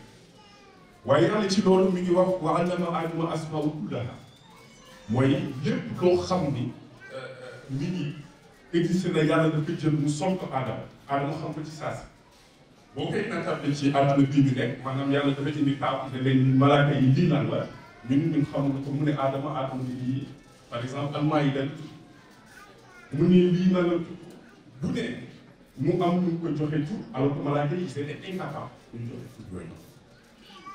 donc te boo xoolee suñu univers bi ñu nekk lépp looy utiliser ak beneen univers da ngay obligé ngay utiliser li nga xam ne moom la ñuy wax ay lettres booy wax al-Maïda da ngay utiliser lettres booy wax al-Kursi lettres yi ngay utiliser mais maa ngi ci ba léegi de ci alif bi laa nekk ba léegi xam nga lan mooy secret lettre arabe mooy gis nga lettre bu jël boo ko tàmbalee ñu jox la alif bi moom ba jàll jëlal baa nga xëcc ba cat lu mu lay jox alif nga jël kaaf boo ko xëccee cat ba cat lan la lay jox alif nga jël waaw boo ko xëccee ñu jox la lettre yëpp alif la lay daal mais xam nga lan moo ci gën a am importance Cheikh Adam mooy jëlal alphabet mandarin wala nga jël bu tubaab wala nga jël alphabet bu mënti doon ci àdduna lettre yi boo leen tuddee yëpp alif la lay mu lay wan ni la alif ci boppam mooy li nga xam ne mooy secret univers mooy secret bi nga xam ne moom la yàlla sax am lu mu mos a doon yonent yàlla Aadama ba mu am ci mën tibb pour mën suuf li nga xam ne moom mooy malaaka yi ci seen waxtaan boobu nga fi ñu waxtaan mais xam nga itam pour résumer boo jëlee lettre arabe ci alif ba ci chine bu ne dafa am benn chiffre boo xam ne moom lañ ko jox alif bi 1 la baa bi 2 la ngay dem noonu ba chine 1000 la boo ko additionné yëpp de alif ba ci chine mi ngi lay jox chiffre bi ñuy wax 5995 5995 li ko nit ñi xam ne moom la ñuy wax ni mooy le chiffre de l'univers parce que lépp looy def ci univers bi rek faaw nga tudd ko te faaw nga jaar ci chiffre yi donc chiffre mooy chiffre de l'univers mais gis nga boo jëlee par exemple pour jeexal foofu nga jël 59 xam nga 5995 59 la ak 95 boo ko additionné mi ngi lay jox 154 mooy Nabi Muhammad pour war na leen la secret univers bi ñu nekk mooy Seydina Muhammad te lépp yàlla mi ngi ko jaarale ci wa allama aadama asmaa kulluhaa bi nga xam ne moom la waxtaanoo nag li nga xam ne moom mooy malaaka ñu jël secret univers boobu noonu ak univers muy alif bi ñu jox ko Seydi Mouhamed El Cheikh ne ko kaay joxal sa mission loolu buñ ko jox loolu ku mu doyul maanaam kuy xalaat am seetantal ku ne loolu bu la doyul man dama xamul leneen lan moom moo lay doy te duggagul ci laam waaw nee na moom duggagul ci laam bi day bàyyi ba ci kanam bu bàyyi ba ci kanam muy duggaat dugg ci laam waaw ñu jël kon ni ma wax secret univers jox ko Seydi Mouhamed El Cheikh parce que dafa war nekk ki nga xam ne moom mooy doxal univers te moom yàgg di doxal tur bi yàgg na nga laaj ma question yi nga xam ne yu am solo la xam nga Seydi Mouhamed El Cheikh bu doon par exemple dafay wax ak suñuy nopp yi rek du ñu mën maanaam li Al Khalifa wax du ñu peut-être ñun ñëpp ñëw teew da ngay gis koo xam ni daf mel ni les 5 continents ñëpp ne teew nañ fi amul continent bi nga xam ni des na waaw nga jël continent yi ñëpp daal fi daal di ñëw teew te li Al Khalifa wax kenn woowu nekk ñun ñëpp dañu ñëw parce que moom ci ruux yi ci boppam moom nga gis jeunesse bi nag jeunesse bi daal di ñëw ci Seydi Mouhamed El Cheikh ndaxte jeunesse bi dañoo xiit ndax àdduna bi dafa lëndëm seytaane dafa dëkk yàlla ne ko lan nga tabax ci bu baax yëpp man danaa ko maam yàlla ne ko nag am naa ñoo nga xam ni bu ma demee ba nga lëndëmal àdduna boobu mu lëndëm naa yónni ñi nga xam ni bu ñu ñëwee ndeysaan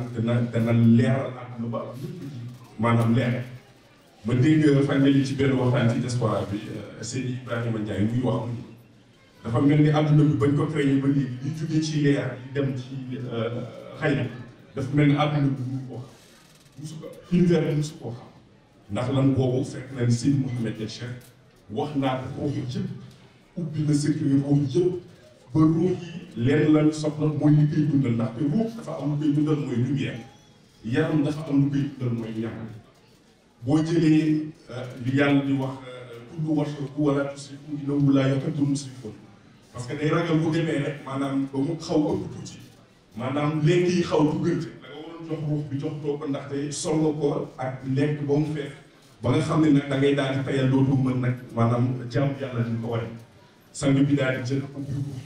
wax ak ñoom xëcc leen xiir leen ci jàmm yàlla ñoom ñëpp ñu ñëw mën teew ñu doon ñi nga xam ne dañoo jugee ci ñii ci ay famille religieuse lañ jógee ñii di am na ci leneen lu ñu nekkoon mais ku ne pour actionner bouton bi nga xam ne moom moo tax sa bopp war a mbir moo tax nga war bàyyi lépp ñëw nga daal di bàyyi lépp rek daal di ñëw daal di teew xam naa comme waxtaan nga xaw guddi ma yemale ko foofu rek macha allah ñoom macha allah jërëjëf Seydi Rawat, merci beaucoup. Donc un discours qui s'adresse aux âmes et qui les abreuve, raison pour laquelle la jeunesse qui vit dans un monde sombre et en quête de lumière est sensible à ce discours et suit le vénéré guide qui vient sauver la mission de la fin des temps, mais également il a une représentation particulière, tel un Oulouriyat, car il entretient une relation particulière avec chacun dans la façon dont il abreuve son âme. Machallah. Merci beaucoup pour cette belle intervention. Donc, je passe la parole à Cheikh Adama. Merci Mohamed. Voilà qui est Seydi Mohamed El Cheikh. 4 interventions, 5 même, de Seydi Arama. Et toutes les prescriptions décrivent la même personne, mais de façon différente. La parole maintenant est à Cheikh Ablaye, Cheikh Moussa Fall. Moussa Fall, tout le monde a donné son sens, sa vision sur le thème Seydi Mohamed, la vie et l'œuvre de Seydi, la vie et l'œuvre de Seydi Mohamed El Cheikh. Pour vous, ce qui a été développé vous convainc ou vous avez un plus à rajouter? Et au-delà de la vie et l'œuvre de Seydi Mohamed El Cheikh, on aimerait faire la liaison avec ce qui lui a fallu une réussite en 2016. Cette réussite a été, si on peut dire, entachée ou entravée ou a été attaquée par des gens appelés, des personnes appelées détracteurs. Un moment qui a été vraiment difficile dans la vie, la traversée shahada de la daïra. Si vous nous faites un peu cette description de ce moment, au-delà de votre vision sur la vie et l'œuvre de Seydi Mohamed El Cheikh, qu'allez-vous nous dire? Assalamu alaikum. Permettez-moi d'abord, M. Ndion, d'adresser mes salutations les plus respectueuses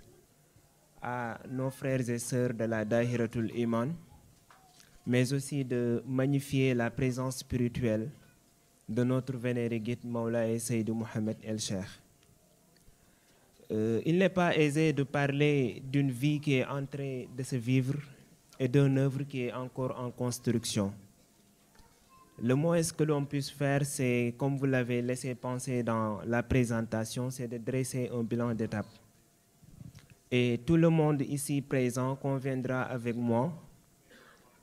que Seydi Mohamed El Cheikh, en réalité, n'a même plus de vie. Comme il aime à le rappeler, il a dédié sa vie à son maître spirituel, Maulaye Cheikh Ahmed Tijani Sherif. C'est pour cela que toute sa vie et toute son œuvre se construisent autour du projet de porter à la connaissance du monde la vie et l'œuvre même de Maulaye Cheikh Ahmed Tijani Sherif radiyallahu ta'ala anhu. Ce qu'il faut donc dire, c'est qu'à la fois, Seydi Mohamed El Cheikh mène une vie désintéressée et fait une œuvre humanitaire. Pourquoi une vie désintéressée et pourquoi une œuvre humanitaire? Une vie désintéressée dans la mesure où, du 10 avril 1997 au 28 janvier 2022, tous les actes que Seydi Mohamed El Cheikh pose s'inscrivent dans une double dynamique. D'abord, revivifier l'islam, en plus de revigorer la tariqa tijane, sans attendre en plus un avantage de quelque nature que ce soit. Ça, c'est une vie désintéressée. Une œuvre humanitaire, tantôt quelqu'un a parlé de sa volonté ou bien de sa mission salvatrice pour l'humanité. Il n'y a pas autre expression qui puisse résumer cette dimension humanitaire de l'œuvre de Seydi Mohamed El Cheikh. Donc j'entends par vie et œuvre de Seydi Mohamed El Cheikh en réalité comme un ensemble de défis, un ensemble de contraintes, de gloire également, que Seydi Mohamed El Cheikh entend relever avec le concours du ciel dont il est l'argument et le travail de compagnon dont il est le guide bien guidé. Alors, la vie et l'œuvre a connu, ont tous connu une réussite jusqu'en 2016. Et en 2017 également, il y a eu une campagne de dénigrement, effectivement. Et je retiens de cette période un épisode transitoire entre l'émergence de la Khadra et l'étape de sa maturation. C'est-à-dire qu'en 2016, il y a eu une augmentation numérique de ceux qui s'intéressaient à Seydi Mohamed El Cheikh. Et en 2017, la Khadra a pu comprendre que l'homme était capable de bassesse, de jalousie débordante. Deux faits majeurs attiraient mon attention principalement. D'abord, ceux qui critiquaient Seydi Mohamed El Cheikh ne l'avaient pas assez côtoyé pour pouvoir faire un tableau lugubre de sa personnalité. Ensuite, ceux qui le dénigraient, pour la plupart, le célébraient avant la campagne de dénigrement. Et ils l'ont dénigré pour la seule et simple raison que Seydi Mohamed El Cheikh s'est montré plus fédéraliste que divisionniste. Parce qu'au regard de sa méthode, il a refusé de s'aligner dans une des tendances séparatistes qui minaient l'harmonie de la tariqa tijane. Et la leçon principale que j'en tire, c'est que d'abord Seydi Mohamed El Cheikh sort toujours vainqueur de ses confrontations frontales. Malgré l'ampleur de la campagne de dénigrement, il est resté constant dans sa conduite avec un flegme extraordinaire et le temps, en excellent juge, lui a donné raison. D'ailleurs, juste après la campagne de dénigrement, on a noté de nouveau une réelle augmentation numérique de la Khadra avec une structuration plus systémique. Pour dire qu'en réalité, l'ennemi nous a forgés. C'est en raison de la formation que nous recevons ici à Médina Cheikh. On est préparé dans les moments de crise, dans les moments troubles. C'est dans ces moments que nous nous montrons plus fermes à défendre la cause et l'identité mahlicienne, encore plus fermes à combattre ceux qui refusent la vérité de s'éclater pour des motifs souvent basés sur des calculs d'opportunité. Je vous remercie. Merci, Cheikh Moussa Fall. Une réponse vraiment brève, une réponse concrète, une réponse précise également sur la vie et l'œuvre, mais également sur cette période difficile, entre guillemets, et les leçons de morale, les leçons de résistance et des leçons de perspective que la daïra en a tiré. Pour ñu continuer ñu delluwaat ci Cheikh Bachir Diouf waaw Cheikh Bachir ñu yàgg la ràññee ci wàllu diine nekkuloo ci ndondi nga yàgg itam fréquenté xadara tijaniya ñu gën la ràññee ci Tiwaawoon nga jege woon lool sax Serigne Mansour Sy borom daara ji radiyallahu taala anhu tey jii flairu mission bi nga teel koo décelé dañu la bëggoon laaj loolu naka la dikkee naka nga découvrir missionnaire bi ñuy waxtaane tey dundam vie am ak œuvre am moom la ñu bëggoon nga indil ñu ci ay leeral. barakallahu di wax rek asalaamaaleykum di ñëw di tontu ci question bi nga xam ne laaj nga ñu ko dëgg la yàgg nañu ci këru diine yàgg nañu ci diine ndax ci lañ judd màgg ci yaru ci tabarakallahu ba tabarakallahu xam ci lu bari waaye yàlla dafa def loolu moo ñu dimbale sax pour ñu mën a xam Mawlaay Seydi Mohamed El Cheikh ndax bu fekkee ne naafeq bu fekkee ne aada emporté wuñu bu fekkee ne itamit dëgg rek la ñuy wax dund bi ma dund ak kilifa yi ma dundal xam ni ñu dundee moo ma projeté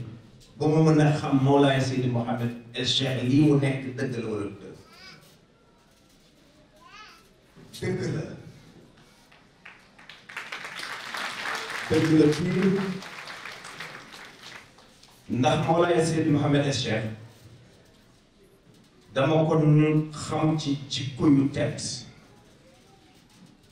mu nekk koo xam ne lu la réer ci mag ñi je pèse bien mes mots lu la réer ci mag ñi laa wax boo ko xoolee ci moom gis ko kon bu ñu yàlla dimbalee ba ñu xam mag ñi bu ñu ko gisee danañu xam ndax moom mii li mag mi doon dund lay dund wala dund ko moom lay dundoo ndax sax nag yàlla daf ko defal loo xam ni moom rekk la ko yàlla defal te mooy moo mën ci ruux yi dara man dama sentir ne donte sax ci foofu laa yaroo ci diine toll ci yàlla defal ñu ci li ñu ci defal waaye gëm nañu ne yokkute bi ñu am bi ñu xamee Mawlaay Seydi Mouhamed El Cheikh dafa ëpp sax kon tabarakallah boo gisee mën nangul ko lii mu doon xam bi ma xam ne yàlla subhanahu wa taala moo jël li mu jël teg ko ci loxo yonent bi sallallahu alayhi wa sallam jël li mu yoroon teg ko ci loxo waaye Mawlana Cheikh Tidiane bi nga xam ne Cheikh Moussa Fall li mu wax léegi dëgg la Mawlaay Seydi Mouhamed El Cheikh amul vie am yëpp Mawlaay Seydi Cheikh Ahmed Tidiane Chérif la bu tuddee Cheikh rek am na lu bëgg kon tabarakallah loolu noonu ma gis ko mu koy doxal ci doxalin boo xam ni dama jàng yonent bi sallallahu alayhi wa sallam dama ko jàng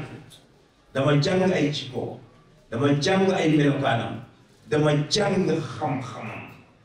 yooyu yëpp nag ma gis ko ci Mawlaay Seydi Mouhamed El Cheikh kon bu ma naafequl te dëgg rek tax maa jóg kon est-ce que du ma ne Mawlaay Seydi Mouhamed El Cheikh yaa fi ne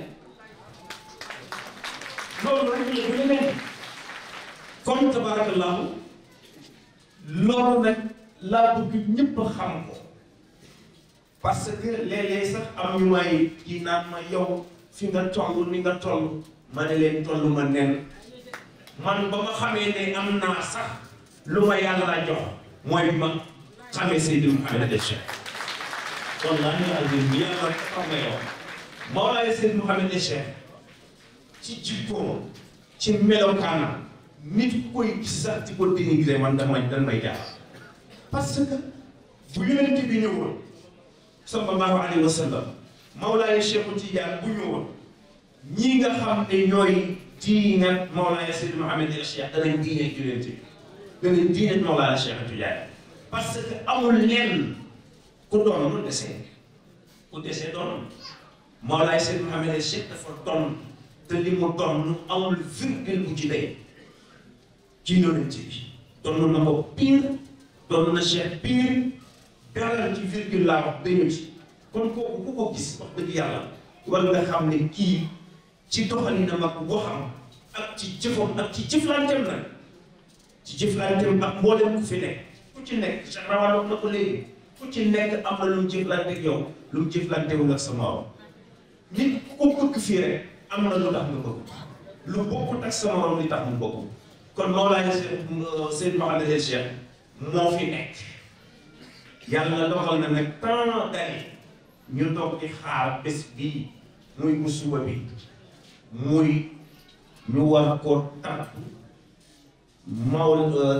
Imaam al-Mahdi Muntaza gi sax dañ koy dindi ndax jeex na ku ñu doon xaar ba agsi na kon amatul Muntaza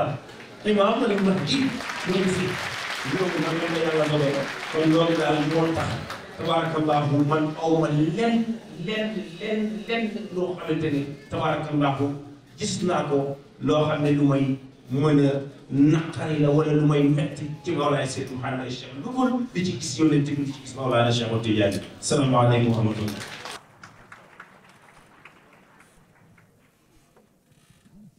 jërëjëf Seydil Bachir sans plus tarder ñëpp tàccu nañu ce qui veut dire que réponse bi satisfaire na leen am na itam enseignement yu rëy yu ñu ci mën a tirer ndax mu ngi ñuy artu pour suba waaw bu événement bi weesoo ñu dindi al-Muntazar ndax yegsi na jërëjëf Seydil Bachir. Donc nous allons continuer le tour de table pour essayer de boucler rapidement parce qu'il commence à se faire tard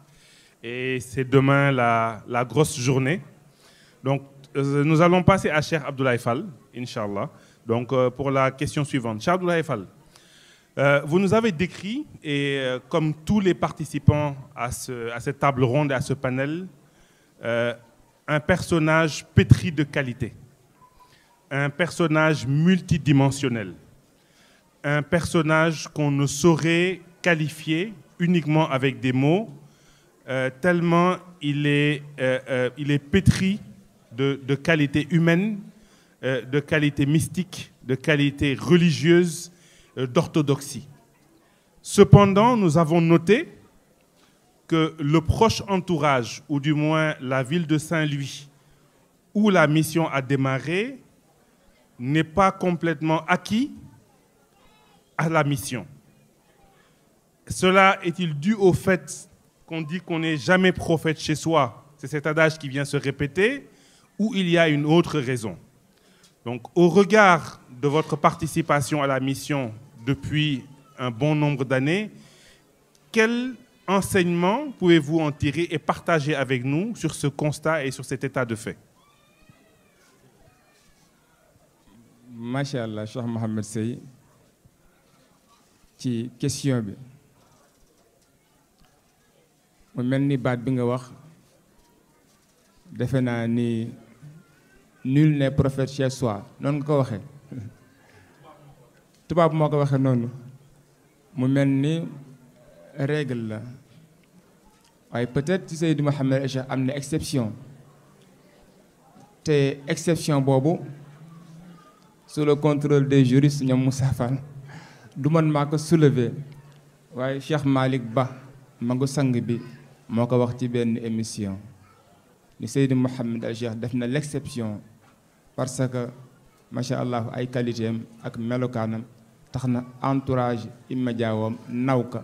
ba topp ko macha allah ci yoon bi nga xamante ni moom mooy yoonu Mawlaay Cheikh Ahmed Tijani te Seydi Mouhamed El Cheikh dafay faral wax naan moom mi ngi bokk ci tariqa qadiriya. C'est vrai que Saint-Louis ba léegi nit ñi ñu ngi adhéré mais ba léegi des na d'ailleurs dossier bi lu ci bëri journal bi du moins lu ci bëri wax na ko pratiquement question yi ñu fi kii yëpp traité na ko et même yi nga xam ne jotuñu ko kii macha allah seulement dama tënk mais pratiquement évolution bi yëpp tënk naa ko macha allah sans faire de jugement de valeur avec la manière mais malgré loolu Seydi Mouhamed El Cheikh nekk ko patient. Pourquoi patient? Parce que dafa xam fa mu jëm. Gis nga, je vais vous raconter une petite chose. Muy le nom Seydi Mouhamed El Cheikh, turu Seydi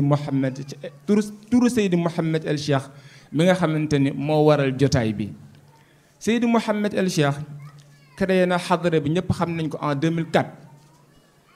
Kenn daaw ko woowee Seydi Mouhamed El Cheikh. mu nëbbu tur boobu ñu naan ko sang bi Seydi Cheikh lañ ko doon wax commencement bi au début Serigne Cheikh Seydi Cheikh ak yu ni mel ba jamono dox baatu sang bi ñu naan ko sang bi ba jamono doxaat mu doogay dévoiler officiellement turu Seydi Mouhamed El Cheikh avec ñu bi ñu nekkee en classe de 3e mos na dévoiler tur bi une seule fois. On était en classe. Un jour mu jël benn feuille bind ci association des élèves musulmans de la 3e M1B bind 1 Seydi Mouhamed El Cheikh bind 2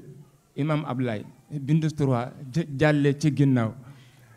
man j'étais trop criant lu ma daan gis dama ko daan laaj mais exceptionnellement laajuma ko pourquoi. naa Cheikh Babacar dina kontaan ci li may waaj a wax Cheikh Babacar El Cheikh parce que sang bu tey bi daf ma daan faral wax naan ma voilà urul ay nii jour iid yi jour yu ci mel ni korite ak tabaski voilà dañuy génn sëpp ci seen balcon yi di xool seeni borom kër ci monde shahada di leen woowe ay tur yu neex muy tur ya nga xamante ni moom lañ leen di woowe ëllëg ci aljanna ma ni tur bii xam naa mooy tur ci tur yooyu la bokk moo tax jotuma ko laaj jamono di dox ba mu dévoiler ko mais damay def benn porox ndoll bu ndaw rek par rapport ak question bi woon sànq muy surtout jour bi nga xamante ne ndeysaan si la décidé définitivement quitter les bancs. C'était un jour parce que jàngale na ko ñun ñaar dañoo def classe de 3e 2 fois pour des raisons peut-être que vous connaissez, mais 2e année bi ñu jàng quelque temps Seydi Mouhamed El Cheikh ñu toog quelques jours gisuñu ko fekk jot nañu def ay devoir jour boobu man maa jël devoir yi yóbbul ko maa ngi ko fekk si bitiku Cheikh Ibrahima Ifra male mu yàgg wax parce que moom ndeysaan dafa nekk ku baax ku tedd ni ngeen ko xame ak ni muy jëflante ak yéen macha allah mu boole ñu woon ci ay activité am ci ay programme am yàlla xam na ko ci zahir ak ci baatin ba heure bu ñu jógee rek xam nañu fañ koy fekk jour boobu ñu jël devoir yi dem ci bitiku Ifra fekk ko mu toog mi ngi soloon jàllaa bi bu xaw a marron gis nga benn affaire am na xam naa du ñàkk sama mbokk jàññee ni daañu ree parfois damay xool photo Seydi Mouhamed El Cheikh yi naan ndaw laak xale laak yooyu mi gën a yàgg yi ma xool ko man personnellement ka ma daan gis ak kii bokkul sañuloo ni nii la tolloon waaye man ka ma daan gis ak photo yi bokkul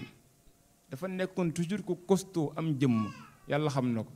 ma fekk ko foofu jour boobu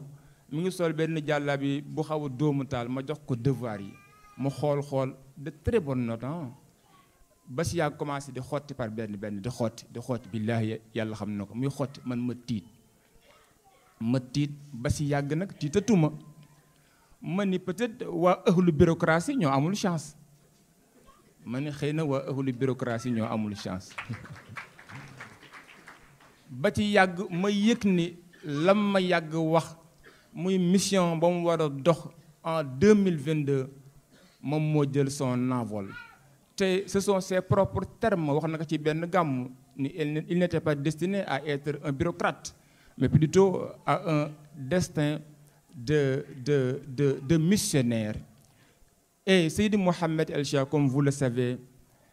il a toujours été fidèle à son destin et à sa destinée de missionnaire universel. C'est pourquoi d'ailleurs, il n'a jamais cessé de présager et de prédire l'envergure de sa mission. Vous allez certainement convenir avec moi, chers frères et sœurs de lumière, qu'aujourd'hui, des hommes et des femmes, tous bénis, en provenance de divers horizons et à bord de différents moyens de locomotion, convergent et rallient Médina Cheikh, cette prestigieuse université de Mawlaay Cheikh Ahmed Tijani, pour apprendre à lire et à écrire des lettres en lumière, conformément au verset 27 de la sourate 22 wa adin fi nnaasi bil hajji ya'tuuka rijal wa ala kulli damirin ya'tina min kulli fajjin amiq, et fait aux gens une annonce pour le hajj. Ils viendront vers toi à pied et aussi sur toute monture venant de tout chemin éloigné, car, excusez-moi de la redondance, dans cette cour royale, les cours enseignés relèvent de la congrégation des agrégés et des aristocrates du ciel, d'où la question de la place du pouvoir dans l'aristocratie céleste. La place du pouvoir dans l'aristocratie céleste. Mes chers amis doctorants, ça pouvait faire l'objet d'un projet, voire une thèse de doctorat et sciences des Lumières, mais seulement il faut impérativement avoir Seydi Mouhamed El Cheikh comme directeur de thèse pour pouvoir prétendre avoir une mention honorable lors de la délibération du jury. Je termine par dire que Seydi Mouhamed El Cheikh, chers frères et sœurs de lumière, il était quelqu'un très respecté par ses camarades de classe, très respecté aussi par ses professeurs, surtout celui d'espagnol et celui d'histoire et géographie, même si bien vrai que l'on sait que Seydi Mouhamed El Cheikh n'a qu'un seul et unique maître, Mawlaay Cheikh Ahmed Tijani, devant la grandeur de qui il ne cesse de manifester une admiration inconditionnelle, voire impressionnante. En témoigne d'ailleurs une grande métaphore. Lorsque Seydi Mouhamed El Cheikh dit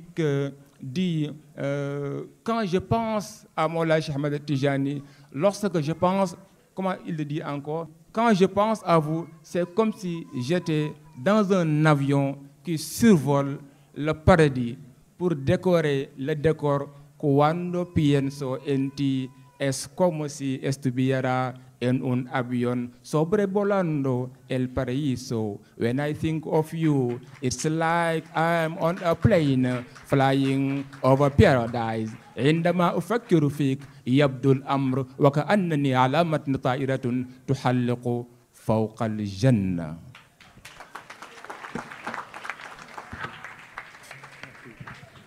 Merci beaucoup, cher Ablaye Fall, pour cette belle envolée lyrique qui a fini de nous transporter dans des mers de lumière. Donc, cher Adama, je vous passe la parole pour notre prochain invité. Masha'Allah. waa mbokk yi kon ñu ngi ci dernier tour de table bi xam naa ñu jéem a jox Khalifa Oumarou Sabali mu daal di terminer Cheikh Ablaye Fall merci encore une fois moom junj na ko mooy ganesik àdduna kii di Seydi Mouhamed El Cheikh ci famille boo xam ne xaadiriya la ak tey jii ni mu représenté ci tarixa Tijaniya njàngat boobu ak yi ci aju yëpp ñu dem ba tey jii ñu ne ëllëg la intronisation Imam Al Mahdi ban analyse nga ciy def. Merci cher Adama. Par rapport à sa famille et par rapport à la mission de Seydi Mouhamed El Cheikh, je tenais d'abord à dire que les phénomènes mystiques qui se sont produits dans les montagnes du Hijaz ont donné naissance à l'islam. Ces mêmes phénomènes mystiques qui ont eu lieu dans les déserts d'Amousengoun ont donné naissance à la tariqa Tijane. Et ces mêmes phénomènes se sont reproduits au niveau de la vallée du Misra à Saint-Louis du Sénégal, ont donné naissance à ce qui est aujourd'hui Seydi Mouhamed El Cheikh.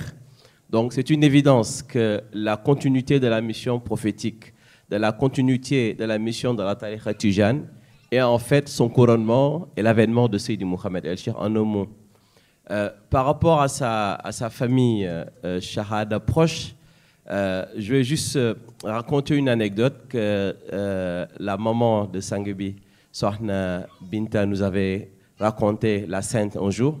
car je faisais son interview. Elle m'a dit dans son fort intérieur, elle a toujours su que cet enfant qui est Seydi Mouhamed El Cheikh portait les desseins de l'humanité. Je lui ai demandé comment. Elle me dit qu'il y a eu des signes quand je le portais dans mon ventre. Quand il est né un jour, je vis un homme arabe, imposant et puissant, fendre le ciel et me demanda, suis-je le maire de Seydi Mouhamed El Cheikh? Quand j'asquais ça, il me demanda de tendre les mains. J'ai tendu les mains et il a prié pour moi. Donc ça, c'est des signes que la maman de Seydi Mouhamed El Cheikh a elle-même témoigné.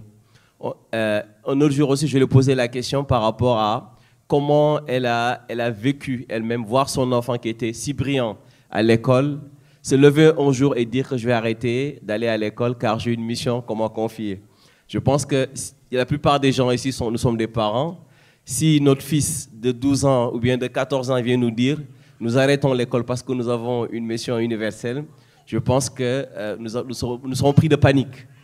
Et la maman, étant donné qu'elle avait les signes déjà, que cet enfant-là n'était pas un enfant ordinaire, un jour lui posa la question,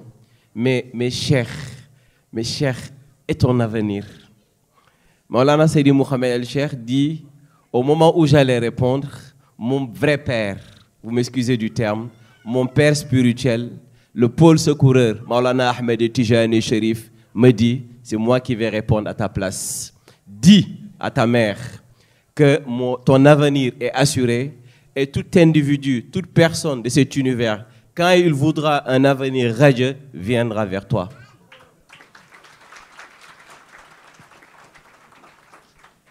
Donc, certes, il a été rassuré par Maulana Ahmed Tijani Sherif. Sa maman a été rassurée par Maulana Ahmed Tijani Sherif. Et ses frères peuvent témoigner parce que lors de son éducation spirituelle, ses frères qui partageaient la même chambre que lui, savait que Seydi Mouhamed El Cheikh était en train de faire une préparation pour porter les desseins de l'humanité. Ses frères peuvent le témoigner, car à maintes reprises, ils ont vu des phénomènes. mystique dans la chambre où ils étaient avec Seydi Mohamed El Cheikh. À la fin, ils avaient décidé de ne plus partager la même chambre que lui. Un jour, un de ses frères m'a raconté du soir, il dit, il était en train de prier debout. À un moment donné, il est sorti dans la chambre, il est allé dans la cour. J'étais en train de dormir et j'ai vu de mes propres yeux Serigne Babacar Sy radiyallahu anhu. Au Sénégal, Serigne Babacar Sy est un pôle aussi qui a mené la mission de la Tariqa Tijane pendant de nombreuses années. Il est très connu ici. Il me dit que Serigne Babacar me tapota. Il me demanda où est Seydi Mohamed El Cheikh. Je dis il est dans la cour en train de prier. C'est quand j'ai fermé les yeux que j'ai réalisé que c'était Serigne Babacar qui venait demander Seydi Mohamed El Cheikh. Donc sa famille a été rassurée. A été rassurée par qui? Par Maulana Ahmed Tijani. Par qui? Par les prédécesseurs de Seydi Mohamed El Cheikh dans la voie Tijane, dans la voie vraie, dans l'islam, ainsi de suite. Donc, l'autre argument aussi que je peux donner par rapport à sa famille, c'est dans toutes les familles où ce qu'on appelle un pôle, un artab est sorti, c'est des familles khadr. Voilà, c'est des familles khadr. Donc, Seydi Mohamed El Cheikh n'a pas fait exception à la règle. La seule exception que Seydi Mohamed El Cheikh a apportée ici au Sénégal, c'est son nom de famille. Il a brisé des traditions, il a brisé des superstitions pour enfin montrer aux gens un islam vrai, un tariqa qui est revigoré depuis son avènement. Merci. Merci beaucoup Khalifa Oumarou pour cette prestation. Mohamed, vous pouvez... Notre prochaine question est pour Seydi Rawane. Seydi Rawane, quel regard portez-vous aujourd'hui sur l'impact de la mission universelle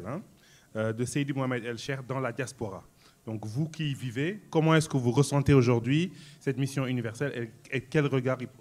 portez-vous dessus? waaw macha allah mission bi ni nga sang bi di waxee di mission koy wala muy mission boo xam ne mission quartier waaw kii ñuy laajte ne moom la wala du moom lu ñu xool rek li fi ñëw ci mbooloo jógee ci continent bu nekk nañu xool loolu rek maanaam doy na li nga xam ni firnde la mais gëm nañu mission koñ wala mission quartier la waaye mission universelle la waaye ci mission universelle lu nit ñi rek waaw lu nit ñi rek ak yeneen ñu bokkal univers nekk ci yeneen monde yi nga xam ne ñu nekk ci ñoom ñëpp ñu ngi ci biir waaye du mission Sénégal rek jëm Sénégal rek mission la ba nga xam ni diaspora bi tam na ci bopp mooy ñi nga xam ni mbokk yi nga xam ni ñun ñi ci la ñu jógee nekk à l'extérieur du Sénégal comme ni ma wax léegi y a nos amis maliens qui sont là ils étaient là aussi pendant le Mawlud, ils étaient présents. Je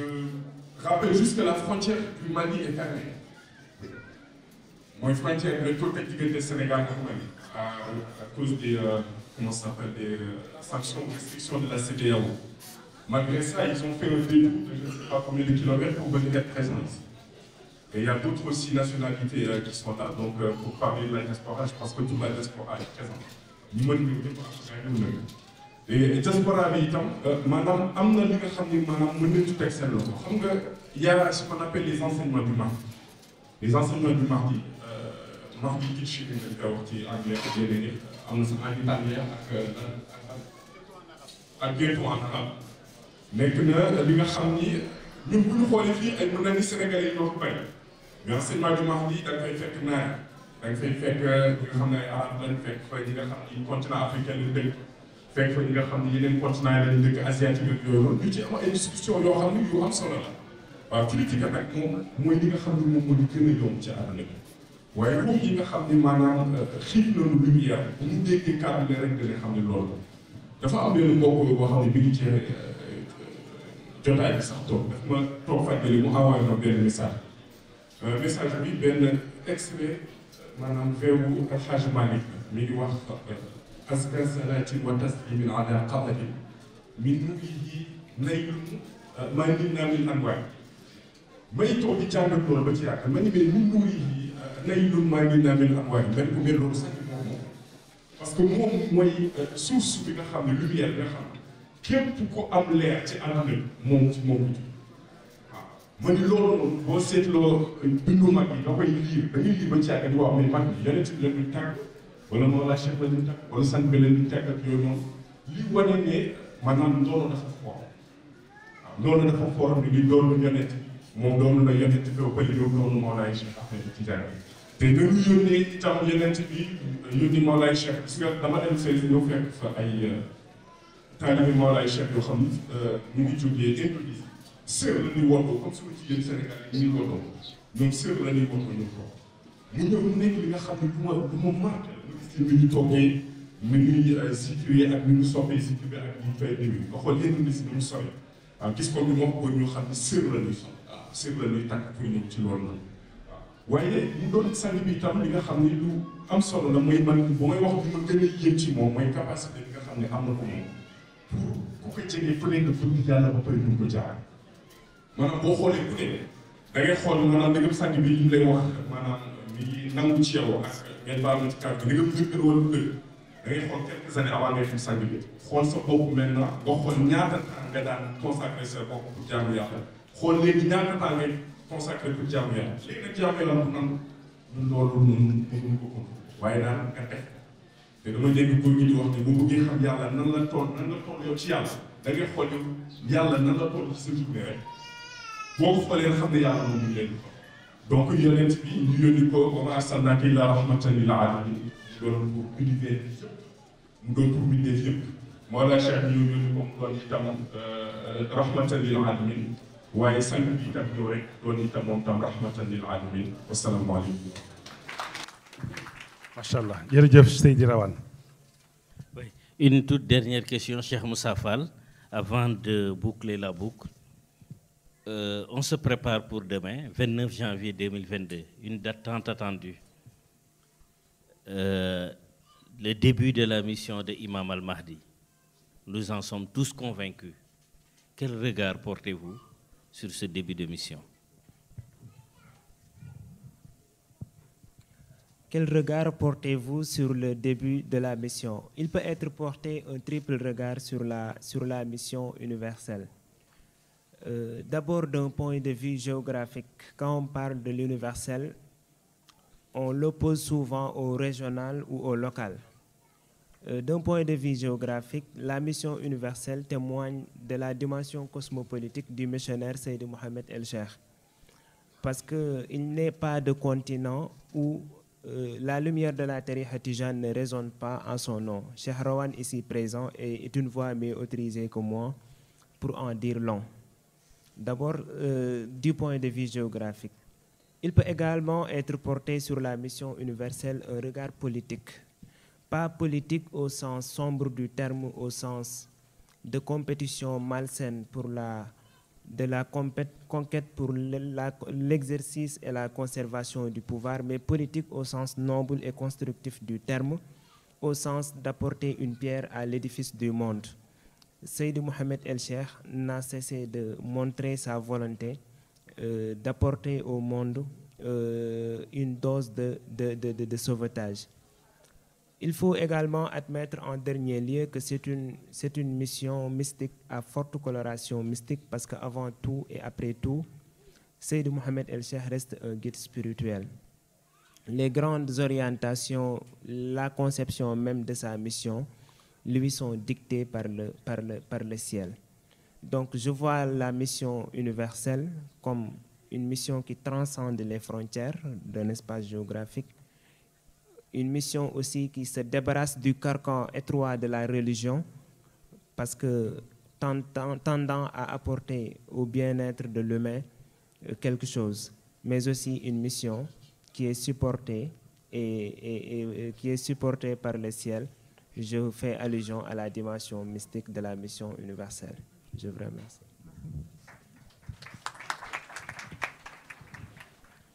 Merci beaucoup, Cheikh Moussa, pour cette très belle réponse. Suñu mbokk yi tedd yi, donc nous arrivons au terme de cette table ronde. Donc ñi remercier suñu panélistes yi ci participer yépp pour seen réponse yu amul morom yi. Ku ci nekk ci ñoom abordé na benn facette, benn dimension, abordé na benn volet ci li mu jot a ñam ci li mu dund ak sang bi wala ci lim ci xam. te loolu mu doon rek loo xam ne dañu cof rek dañu brosser ndaxte mbir mi riche na ba mënuñu daj lépp rek ci benn tour de table en quelques heures moo tax daal ñuy ñëw di remercier ñëpp di ñaanal mbokk yëpp guddi jàmm ndaxte suba mooy bis bu mag bi tey dañu doon tijji rek ñu bàyyi ñëpp ñu noppalu ndaxte ñëpp duñu tukki ñëw tey te suba mooy bis bu mag bi di ñu xaar suba mooy le 29 bi ñu doon xaar boobu ba léegi. Nous remercions tout le monde pour votre attention et nous nous donnons rendez-vous demain pour le grand jour Inch'Allah. Assalamu alaikum wa rahmatullah. مولاي سيدي محمد الشيخي سانغ يا نويتي ساليرغي يا